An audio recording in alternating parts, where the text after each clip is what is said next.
नमस्कार, मैं हूं मीरवन सिंह नेगी। आप देख रहे हैं केबी न्यूज़ खबर आपकी। केबी न्यूज़ खबर आपकी में आपका स्वागत है। चैनल को ज़रूर आप सब्सक्राइब कर दें और अगर आपके परिचित हैं उनसे भी सब्सक्राइब करवा दें। वैसे मैं ज़्यादा बोलता नहीं हूं लेकिन आज बोल रहा हूं, तो आपको अगर हमारा वीडियो, हमारी खबरें अच्छी लगती हैं तो आप ज़रूर चैनल को सब्सक्राइब करें, शेयर भी करें और अपनी राय भी ज़रूर लिखें। बहुत से लोग तो राय लिखने में भी डरते हैं। आज की हमारी खबर का शीर्षक है, मैं रावण हूँ, मैं पहाड़ का नेता हूँ। बड़ा अजीब सा टाइटल है और मुझे भी ये टाइटल बड़ा अजीब-सा लग रहा था, लेकिन कल कुछ 2 तरह की ऐसी घटनाएँ हो गई कि फिर मुझे ये टाइटल अभी ठीक ही लग रहा है। कोटद्वार भाबर में आजकल कोटद्वार में नगर निगम के अंतर्गत बहुत सारे सर्वे चल रहे हैं, मतलब सर्वे चल रहे हैं किसकी कितनी दुकान है, किसका मकान कितना बड़ा है, किस दुकान का मालिक कौन है, किस दुकान का किराएदार कौन है, इसको लेकर एक सर्वे चल रहा है। मतलब ये मान के चलिए आप कि आने वाले समय में कोटद्वार में जो लोग भी दुकान में दुकानदारी कर रहे हैं या किराएदार है या मकान है आपका कोई छोटा-मोटा मार्केट है, तो उसका एक सर्वे चल रहा है और सर्वे चलाने के पीछे सरकार का एक ही मकसद है कि आने वाले समय में हो सकता है आपसे टैक्स वसूली हो। और पहले ही इतनी महंगाई है, बिजली पानी के जो बिल आ रहे हैं उनकी आप अगर देखेंगे तो कोई रेंज नहीं है। मतलब बहुत साल पहले ₹50 ₹20 से शुरू हुआ बिजली पानी का बिल, अब 200-250 के ऊपर चला गया है। और ऐसी भी खबरें आ रही कि कोटद्वार भाबर में अब मीटर लगेंगे पानी के कनेक्शन पे, यानी जितना पानी आप खर्च करेंगे उस हिसाब से आपका बिल आएगा। चूँकि बिजली विभाग का तो अब निगम बन गया है और इसमें जो चार्जेज़ हैं, इसके जो रेट हैं, इसको लेकर लोग बस क्या कह सकते हैं आप कि बस बिल देखते हैं और बिल देख के लोगों की साँस फूल जाती है। और अब ये नई बात जो है, नगर निगम द्वारा सर्वे कराया जा रहा है और सर्वे के तहत मतलब जानकारी हासिल की जा रही है कि भई किसकी दुकानें, किसका मकान कितना बड़ा है, किसकी ने कितनी दुकानें बनाई हैं। बहुत तरह के सर्वे चल रहे हैं जिनसे ये माना जा रहा है कि ये टैक्स वसूली होगी। पहले ही इतनी महंगाई के दौर से गुज़र रहा है पूरा देश, उत्तराखंड ख़ास तौर पर, जहाँ पर बेरोज़गारी एक बहुत बड़ा मसला है। और उससे भी बड़ा मसला ये है कि मैं रावण हूँ, मैं पहाड़ का नेता हूँ, जो टाइटल है। तो टाइटल के हिसाब से हम आपको पहले खबर बताएँगे, उसके बाद हम आपको दिखाएँगे कोटद्वार भाबर में हमारे घर के पास एक रामलीला मंचन चल रहा है और इस रामलीला मंचन में रावण का जो अंदाज़ था, वो बिल्कुल अलग था। इसीलिए हमने टाइटल ऐसा रखा है। आम तौर पर रावण जो है रामलीला के मंचन में शुरुआत में आता है। शुरुआत में जब वो वरदान माँगता है ब्रह्मा से, उस समय आता है और उसके बाद उसकी जो एंट्री होती है सीधे सीता स्वयंवर के दिन होती है। धनुष तोड़ने के लिए रावण जब आता है तो बिल्कुल रावण के एंट्री में एक धमाकेदार पटाखे, आतिशबाजी जलती है और रावण फिर गुस्से में अपना परिचय देता है, मैं रावण हूँ, मैं गजानन हूँ, मैंने शिव को अपने सर काट के अर्पित किए, मैंने कैलाश पर्वत को उठाया, पूरी धरती मेरे से डरती है। लेकिन यहाँ पर जब रावण आया तो वो गुनगुनाते हुए आया। वो मैं आपको आगे दिखाऊँगा, आगे आप देखेंगे रावण बाणासुर संवाद देखेंगे और थोड़ा छिलबट जो है कॉमेडियन, संदीप छिलबट बड़े अच्छे कॉमेडियन हैं, उनकी कॉमेडी भी देखेंगे। लेकिन पहले बात करते हैं, मैं रावण हूँ, मैं नेता हूँ। उत्तराखंड में बहुत साल पहले आपने एक खबर सुनी होगी कि ऋषिकेश एम्स हॉस्पिटल में राजस्थान के लोगों की नियुक्ति हो गई। कुछ दिन पहले एक और खबर आई कि भई जो डाक सेवक 1200 नियुक्त किए गए, उनमें से 1000 तो ऐसे हैं जो पंजाब हरियाणा के हैं। बात यहीं तक नहीं थी और बात अब जो हमने टाइटल डाला है, तो कल हम कोटद्वार भाबर के दुर्गापुरी बाज़ार में थे, तो वहाँ पे सर्वे करने वाले बहुत सारे लोगों की मंडली आई हुई थी। मतलब जो ये सर्वे कर रहे थे, ये दुकान किसकी है, ये दुकान किसकी है, ये मार्केट किसकी है। चलो सरकार पैसे उगाना चाहती है लोगों से, जनता के पास जो कुछ बचा-खुचा उसे लेना चाहती है, लेकिन इस पैसे को लेने के लिए भई आप पहाड़ के लोगों को नियुक्त कर दें। एम्स में राजस्थान के लोग आएँगे, डाक सेवक पंजाब हरियाणा के बनेंगे और ये जो सर्वे कर रही टीम है इसमें उत्तराखंड के, पहाड़ के तो कोई भी लोग नहीं थे। हमारा सीधा सवाल यही है कि मैं पहाड़ का नेता हूँ, तो भैया अगर आप सरकार चाहती है कि नगर निगम के अंतर्गत लोगों से वसूली की जाए, पैसा लिया जाए, टैक्स लिया जाए, तो इस टैक्स को लेने के लिए उत्तराखंड के जो युवा हैं, उनको क्यों नहीं लगा देते आप? आपने ऐसी कौन-सी एजेंसी बना दी जिसमें उत्तर प्रदेश के लोग आकर यहाँ पे सर्वे कर रहे हैं, लोगों को पूछ रहे हैं, आखिर उनको कुछ न कुछ वेतनमान दिया जाना है। और हम तो सरकार से ये कहना चाहते हैं कि ठीक है, जो भी सरकार है भारतीय जनता पार्टी की, तो जिन लोगों को आपने मिस कॉल करके मेंबर बनाया है, उनको ही लगा देते इस सर्वे में। कम से कम उनके 2 पैसे तो बनते। भई ये जो काम हो रहा है, ये काम जो सर्वे किया जा रहा है, इसको करने वाले लोग भी बाहर के ही हैं। और इसी को लेकर गणेश गोदियाल ने भी बहुत एक कल इंटरव्यू दिया है। हालाँकि वो कोटद्वार नगर निगम को लेकर नहीं है और गणेश गोदियाल का कहना है ये है कि उत्तराखंड में 25,000 के लगभग ऐसे लोग हैं जो 10-15 सालों से उपनल के तहत नौकरी कर रहे थे, यानी संविदा पे नौकरी कर रहे हैं और उनको अस्थायी किया जाना चाहिए। लेकिन सरकार इसके खिलाफ है और इसके खिलाफ हाई कोर्ट गई। हाई कोर्ट ने कहा नहीं, जो संविदा कर्मचारी हैं जिनको 10 साल 15 साल हो गए उनको अस्थायी किया जाए। फिर सरकार इनके खिलाफ सुप्रीम कोर्ट चली गई और सुप्रीम कोर्ट ने भी सरकार से कहा है कि भाई जो कर्मचारी 10-15 सालों से संविदा पे काम कर रहे हैं, जिनकी आजीविका है, रोजी रोटी है, उनको अस्थायी कर दिया जाए। लेकिन सरकार दोबारा इस पर एक बार फिर पिटीशन फाइल करने वाली है। तो हमारे जो नेता हैं, मतलब मैं रावण हूँ, रावण गुनगुनाते हुए आया, गाना गाते गाते आया, मैं रावण हूँ, मैं गजानन हूँ, मैंने ये किया है, मैं वो किया है। लेकिन जैसे ही वो धनुष के पास पहुँचता है तो फिर वो गुस्से में आग बबूला हो जाता है। बाणासुर के साथ उनका संवाद होता है, वो आपको दिखाएंगे। तो इसीलिए टाइटल हमने डाला है। नेता भी चुनाव के समय ऐसे ही गुनगुनाते हुए आते हैं, मैं ये करूँगा, मैं वो करूँगा, मैं ये बनाऊँगा, वो बनाऊँगा, लेकिन ऐसा होता नहीं है। और लास्ट में आप देखिए उत्तराखंड में क्या स्थिति है। एम्स ऋषिकेश में राजस्थान के लोग, डाक सेवक पंजाब हरियाणा के लोग, और अभी जो लोग कोटद्वार में नगर निगम में टैक्स वसूली कर रहे हैं ये भी बाहर के लोग हैं। तो कम से कम सरकार जो है धामी जी ये है कि अगर अपनी ही पार्टी के लोगों को लगा दे। हम तो ये भी नहीं कह रहे, विपक्ष तो राजनीति करता है, लेकिन हम तो नहीं करते। हम तो आपको खबर दिखाते हैं बिल्कुल सटीक और बिंदास। और ये मान के चलिए आपकी उत्तराखंड के जो नेता हैं, हमारे खास तौर पर पहाड़ के नेता हैं, अच्छा खासा वेतन मिल रहा है। भाई कभी एक दिन फुर्सत से अपना कहीं घूमने जाओ, 4 लाख रुपए आपकी सैलरी है, किसी हिल स्टेशन जाओ, वहाँ पर अपना मैनिफेस्टो पढ़ो कि आपने चुनाव के समय क्या वादा किया था और आप कर क्या रहो। सारे लोग बाहर ही आ जाएंगे। तो भैया लोगों को इस चीज़ को समझना चाहिए, जागरूक रहना चाहिए। और कुछ दिनों पहले ठेकेदार संगठन ने भी ये आरोप लगाया था कि बाहर के लोगों को नियुक्तियाँ मिल रही है।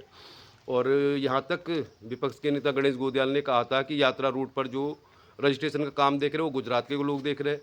तो ये पहाड़ियों को जागरूक होना चाहिए, खास तौर पर इसलिए कि उत्तराखंड बना था मूल पहाड़ी लोगों के लिए। यानी 1950 के बाद जो लोग, 50 से पहले से जो लोग कोटद्वार, भाबर, उत्तराखंड, पौड़ी गढ़वाल अन्य जगह रहते हैं, उनके हितों की रक्षा होनी चाहिए। चलिए फिर, मैं पहाड़ का नेता हूँ या मैं रावण हूँ। रावण की बात करते हैं। आप रावण का जो किरदार है वो हमेशा नेगेटिव ही है। मतलब ऐसा माना जाता है कि रावण ने सीता माता का हरण किया और इस पाप की सज़ा उनको उनकी मौत के रूप में भुगतनी पड़ी।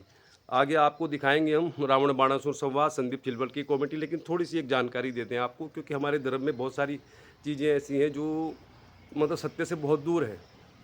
एक छोटी सी जानकारी आपको रावण से जुड़ी हुई देते हैं, सीता माता से जुड़ी हुई देते हैं, और उसके बाद आप देखिए रावण बाणासुर संवाद और संदीप चिलबट की कॉमेडी। अब रावण ने तो ऐसी मान्यता है कि रावण के जो भाई थे, जो पूरा परिवार था, वो भोग विलास और अहंकार में डूबा हुआ था। त्रेता युग में भगवान की प्राप्ति करना या मुक्ति पाना इतना आसान नहीं था, इसलिए रावण को सबसे आसान यही लगा कि प्रभु श्री राम अगर उनके पूरे परिवार का नाश कर देंगे तो उनको मुक्ति मिल जाएगी। ऐसी भी मान्यता है कि भाई वो लोग अब इस स्थिति में नहीं थे कि वो घोर तप करके मुक्ति प्राप्त करते, इसलिए उनके लिए आसान यही था। रावण ने पूरे लंका का जो रावण का राज था उसका नाश कर दिया। उनके रावण हो, मेघनाथ हो, सारे लोग मारे गए और सबको मुक्ति मिल गई। लेकिन पहाड़ के लोगों ने उत्तराखंड के लिए जो आंदोलन किया, आज तक उन चीज़ों से आप मुक्ति नहीं मिली है। आज भी पलायन, बेरोजगारी, राजनीति में पहाड़ के नेता जिस तरह जनता का उल्लू बना रहे हैं, जनता के साथ मतलब खिलवाड़ कर रहे हैं, उस तरह जिस तरह रावण गुनगुनाते आया, ये लोग भी ऐसे गुनगुनाते हुए आते हैं, बहुत सारे वादे करते हैं और वादे पूरे नहीं करते। तो चलिए फिर अब आपको दिखाते हैं कोटद्वार भाबर के पदमपुर मोटरडाक में हमारे घर के पास एक रामलीला हो रही है। वहाँ पर रावण का जो अंदाज है वो आपको दिखाएंगे, बाणासुर रावण संवाद भी दिखाएंगे आपको, और संदीप छिलवट जब धनुष तोड़ने आए तो कैसा था सीन वो भी दिखाएंगे। और एक आपको जानकारी भी देंगे कि अक्सर हम रामलीला में जो देखते हैं वो बहुत अलग बात होती है, हम उसी को सत्य मान लेते। जैसे हनुमान जी के बारे में हम कह देते कि वो बंदर था, यानी कि रावण भी उसे टोकता है कि तो बंदर है। दरअसल हनुमान जी तो अवतार थे। उस समय जंगल में बानर एक बहुत ताकतवर जाति थी, और वो रावण हनुमान जी बंदर नहीं थे, वो बानर प्रजाति के थे। उन्हें बानर प्रजाति में उन्होंने जन्म लिया था।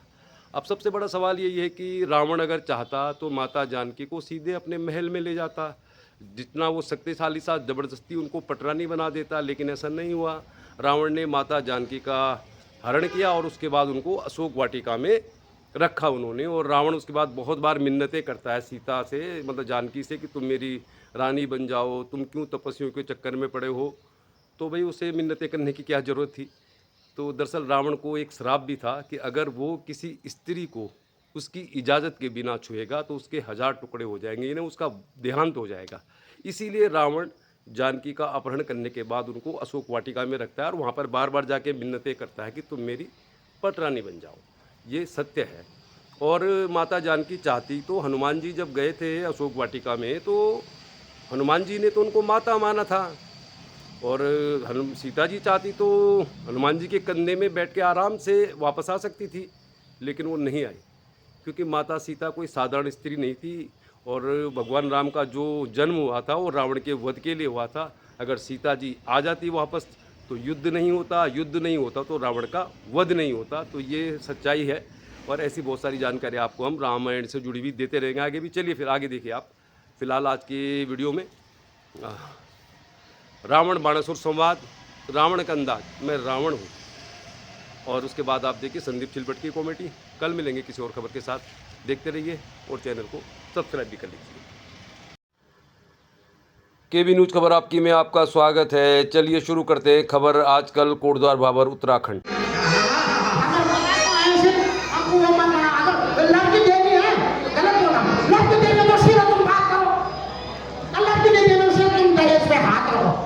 नेपाल में बहुत चल रहा है। नेपाल में आए थे। नेपाल में पहुंचे। पानी लोग बाहर वो आया नहीं तो वो ब्लॉकर के लिए आया ना मेरे पास मेरे बाहर थी वो ये पंखा बंद करो।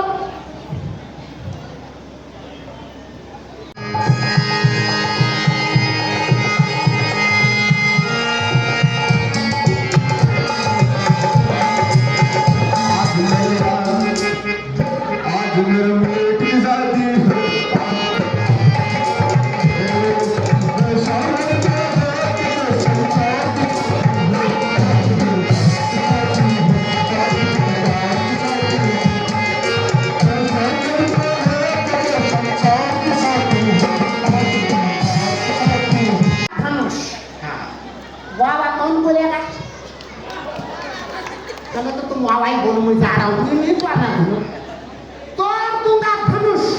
बिल्कुल बिल्कुल तोड़ दूंगा धनुष, भारी जितना होगा तोड़ दूंगा धनुष, भारी जितना होगा। पहले ये बताओ भारी कितना होगा? सुख बताया आजकल।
कन्या कुंभवती को मधुदैत्य हर ले जा रहा है। कुंभकर्ण सोया है और मेघनाद तपस्या में लीन है।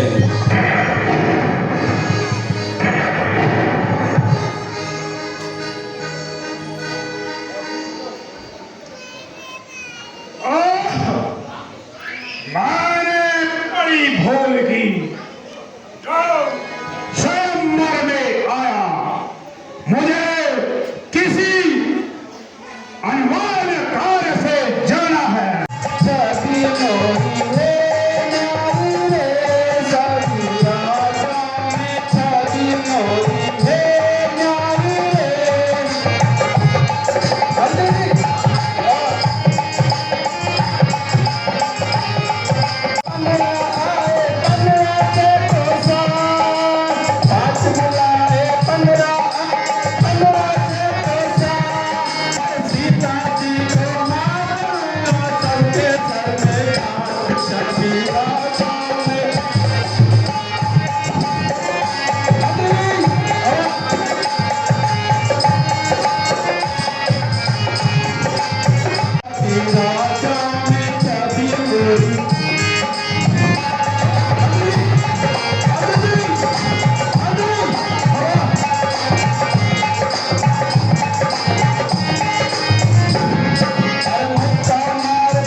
अफसोस दुनिया में कोई बसर मुझे बहादुर कोई नजर आता नहीं। होता मालूम पहले से मुझको अगर, होता मालूम पहले से मुझको अगर, तो स्वयंवर कभी भी रचाता नहीं। तो देखते रहिए केवी न्यूज, खबर आपकी। खबर कोटद्वार, पौड़ी गढ़वाल, उत्तराखंड, उत्तराखंडियत की। चैनल को सब्सक्राइब करें, शेयर करें। धन्यवाद।